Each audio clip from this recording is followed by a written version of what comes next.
শহীদ মিনারে ফুল দেওয়া নিয়ে বিএনপির দুপক্ষের সমর্থকদের মধ্যে হাতাহাতি হয়েছে।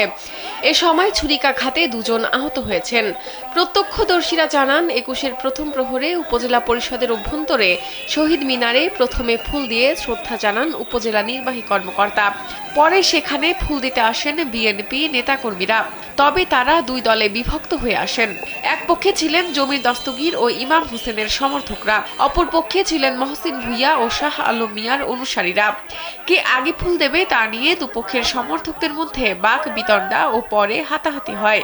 বৃহস্পতিবার রাতে ব্রাহ্মণবাড়িয়ার বিজয়নগর উপজেলা পরিষদ চত্বরের শহীদ মিনারে এ ঘটনা ঘটে। এ সময় ছুরির আঘাতে দুজন আহত হন।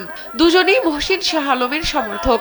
বিজয়নগর উপজেলা স্বাস্থ্য কমপ্লেক্সে তারা চিকিৎসাধীন। বিজয়নগর থানার ভারপ্রাপ্ত কর্মকর্তা মোহাম্মদ রওশন আলী ঘটনার সত্যতা নিশ্চিত করে জানান, আইন শৃঙ্খলা রক্ষাকারী বাহিনী ঘটনা নিয়ন্ত্রণ করতে সক্ষম হয়। তবে এ বিষয়ে কোনো পক্ষ থেকে থানায় কোনো অভিযোগ করা হয়নি।